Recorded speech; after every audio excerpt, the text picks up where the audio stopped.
कौमी असम्बली की सबसे ज़्यादा नशिस्तें पाकिस्तान के मुआशी हब शहर कायद के पास है, यानी कराची आम इंतखाबात और हुकूमत साजी में अहम किरदार अदा करेगा। सिंध में गुज़श्ता 15 बरस से पीपल्स पार्टी की हुक्मरानी है, जबकि MQM की सियासत भी सिंध खास तौर पर कराची के गिर्द ही घूमती है। इसी तरह जमात इस्लामी भी शहर कायद की इंतहाई मजबूत और बड़ी जमात है, जबकि 2018 के इलेक्शन के बाद PTI को भी कराची की सियासत में अहम समझा जाने लगा था।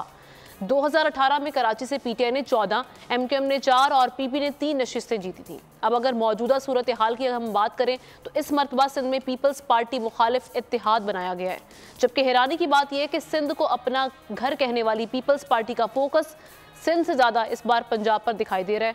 चेयरमैन PP बिलावल ने भी इलेक्शन लड़ने के लिए कराची का इंतखाब नहीं किया, तो बिलावल का रुख कराची की जगह पंजाब क्यों है और मुस्तकबिल में शहर कायद कराची का सियासी मंजरनामा क्या होगा, यहाँ से कौन सी जमात वो लीड पर होगी, ये सवाल लेकर मैं बढ़ूंगी एहतशाम साहब की जानिब। सर, किस तरह से देख रहे हैं सारी सूरत हाल?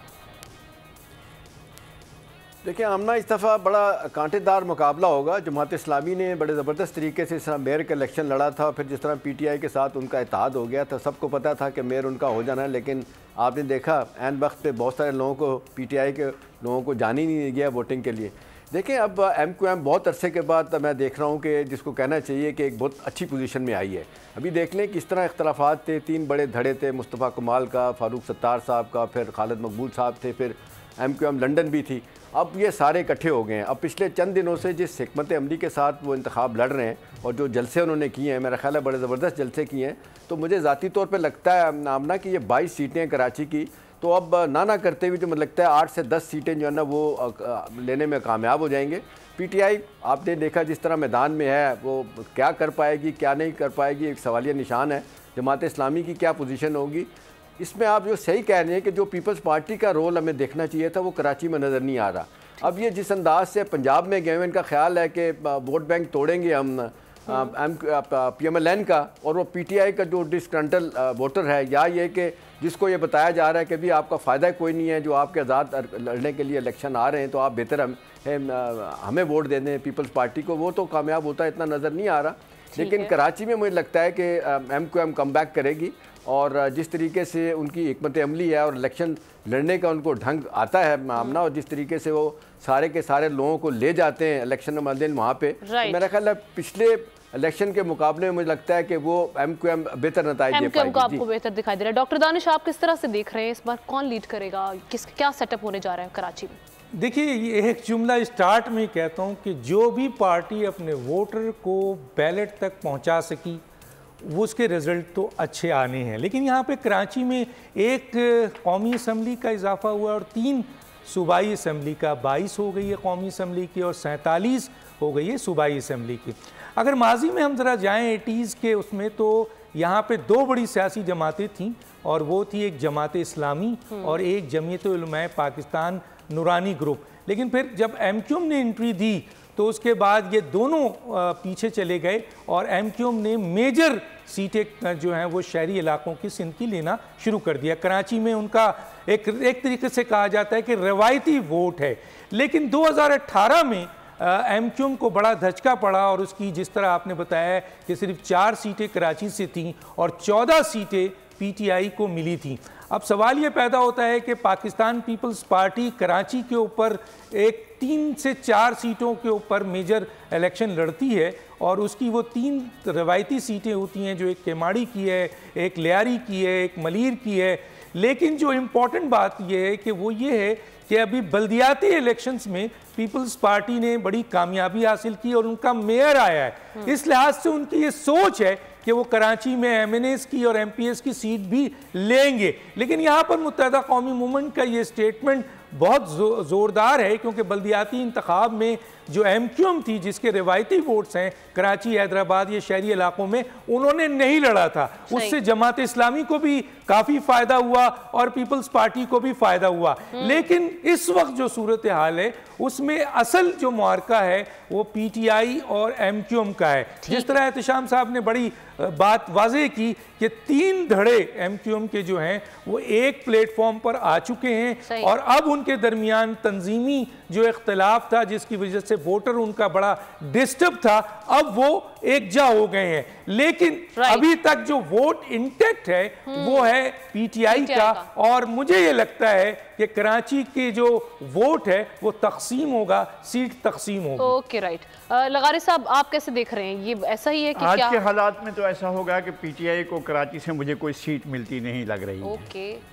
और ज़्यादा से ज़्यादा कोई एक सीट शायद उन्हें मिल सके, तो इससे ज़्यादा मैं नहीं देख रहा हूँ। इसलिए कि जिस तरह से वो सीटें हुई थी, जिस तरह से वो हमें मालूम है, बहुत कुछ हमें पसे पर्दा की मालूम है। 1970 के इलेक्शन में कौमी असम्बली की तरफ अगर जाएँ तो कौमी असम्बली में पीपल्स पार्टी के दो अहम उम्मीदवार विड्रॉ कर गए थे, मेराज मोहम्मद खान और डॉक्टर शमीर ज़ैनुद्दीन, जो जीत रहे थे और विड्रॉ कर गए थे, और अपनी पार्टी उनकी वो किसी और पार्टी से आए थे, कम्युनिस्ट पार्टी से आए थे, उनने वापस बुला दिया था। उन्होंने कहा नहीं, इलेक्शन पर्ची से नहीं आता, पर्ची से आता है, हम इनकलाब लाएंगे, हम इंतखाब नहीं जाते हैं।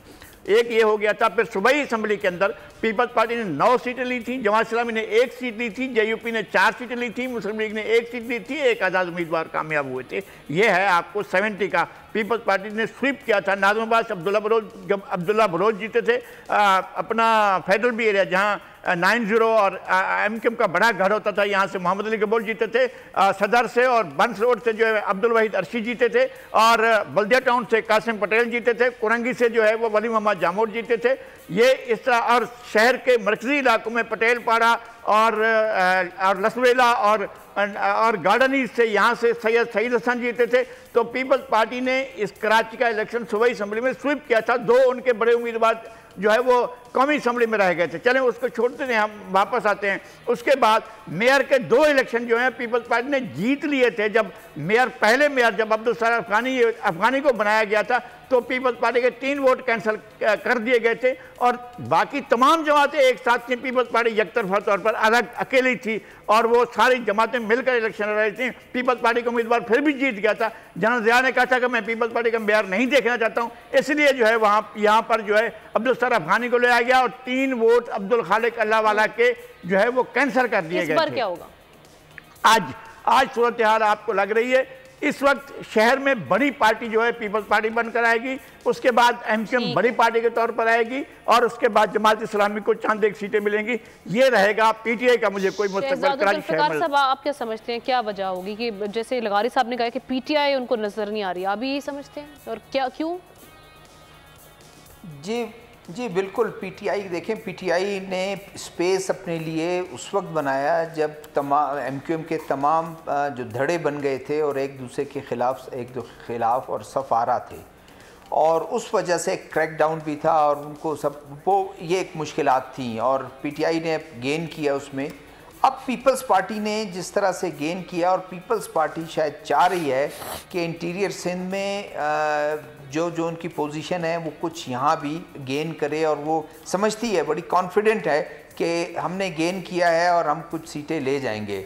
और मुझे एक आध सीट अगर पीटीआई की निकल आए तो मैं नहीं कह सकता, लेकिन फ़ायदा होगा एमक्यूएम को ये एक रियलाइजेशन है, उनके लोगों को ये वोटर्स को रियलाइजेशन है कि हम जब बटे हुए थे तो हमने काफ़ी लूज़ किया, अब बेहतर यह है कि हम दोबारा से गेन करें और इकट्ठे हो गए हैं। उसमें ज़्यादा आपने देखा जो बयान उनका था कि हम पंजाब में जो है वो पंजाब के वज़ीर आज़म को वोट करेंगे, हमारा अलायंस उनके साथ है। पीपल्स पार्टी से कोई उनको वो समझते हैं कि पीपल्स पार्टी ने काफ़ी उनके लिए मुश्किलात पैदा की हैं, वो उसके अलाए बनना भी नहीं चाहती, और वो इनके मुस्लिम लीग नून के साथ जाना चाहती है। तो अभी तक जो मंजरनामा नज़र आ रहा है कि एक आध सीट कुछ गेन करेंगे ज़रूर, जमात इस्लामी को कुछ मिलेगा क्योंकि उन्होंने भी गेन किया है, और आपके जो लोकल बॉडीज़ के इलेक्शन में आप देखा है उसमें काफ़ी वो हुआ। तो मंजरनामा अभी तक यही लगता है कि कोई एमक्यूएम वर्सेस पीपल्स पार्टी होगी, बाकी कुछ थोड़ा बहुत जो है वो अगर होगा तो उसको बढ़ जाएगा। जिस तरह से डॉक्टर दानिश ने भी कहा कि वो भी ये देख रहे हैं कि मुकाबला जो है वो एमक्यूएम वर्सेस पीपल्स पार्टी होगा कराची में, और यहाँ पर पीटीआई, हमारे जो पैनलिस्ट हैं उनका ये मानना है कि नहीं, डॉक्टर दानिश आपने पीटीआई वर्सेस एमक्यूएम का नाम दिया है। जी पीटीआई वर्सेस एमक्यूएम की होगा मेजर मुकाबला, और जमात इस्लामी और पीपल्स पार्टी अपना अपना हदफ हासिल कर लेंगे। बिल्कुल ठीक है। जिस तरह से हमारे पैनलिस्ट की राय सामने आ चुकी है, क्योंकि कराची का एक इलेक्शंस जो हम देख रहे हैं, यहाँ पर जो सीटें हैं एनए की वो बहुत ज़्यादा हैं। एहतशाम साहब, आप क्या समझते हैं? देखिए, मुझे लगता है कि जो लगारी साहब ने बड़े खूबसूरत तरीके से पुराना नक्शा खींचा और एक एक माशाल्लाह लाइब्रेरी है अपनी ज़ात में, ये जिस तरीके से सारा इन्हें अभी भी याद है कौन कहाँ से जीता था। तो देखिए, मुकाबले की बात होगी तो मुझे लगता है कि मुकाबला इस वक्त MQM का और पीपल्स पार्टी का ही होगा।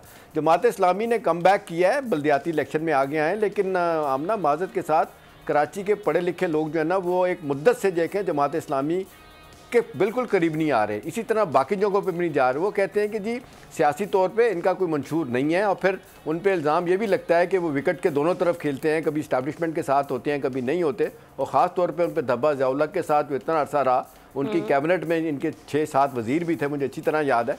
तो मुझे लगता है कि ये इतनी आसानी के साथ मामला जो है ना वो पीपल्स पार्टी और MQM के हाथ से नहीं जाएगा।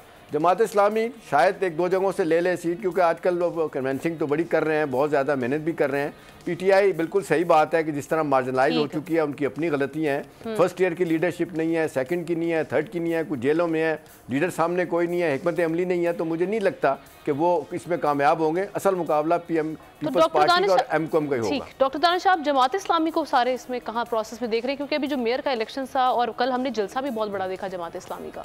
देखिए, जिस तरह मैंने बताया था कि माजी में जमात इस्लामी कराची में जमीयत उलमा पाकिस्तान जो नूरानी ग्रुप है उनका एक बड़ा हल्का रहा, बड़ी जीत भी रही, लेकिन उसके बाद MQM ने उनको काफ़ी हद तक वॉश आउट किया और उनके अहम तरीन वर्कर्स जो हैं वो सारे MQM का हिस्सा बन गए।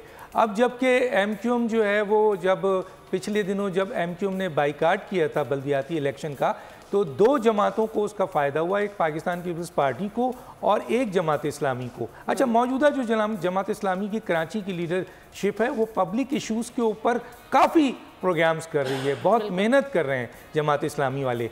लेकिन एक तो मिलता था, उनका स्ट्रीट पावर था, लेकिन जो मेजर वोट था वो सफ़र कर चुका था। लेकिन अब ये कहा जा रहा है कि जमात इस्लामी अपनी पोजीशन बना रही है और ऐसा लगता है कि कुछ जगहों से उनकी सीटें जो हैं वो ज़रूर निकलेंगी। बाकी रही पाकिस्तान पीपल्स पार्टी की वही रवायती सीट है।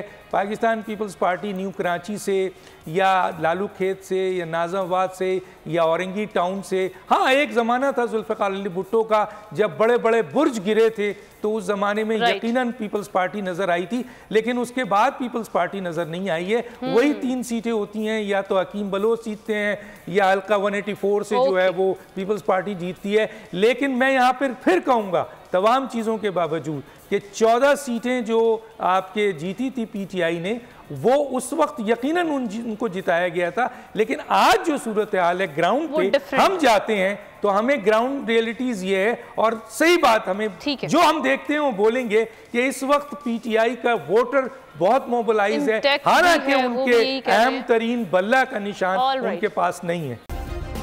सब्सक्राइब करें और बेल दबाएं ताकि कोई खबर रह न जाए।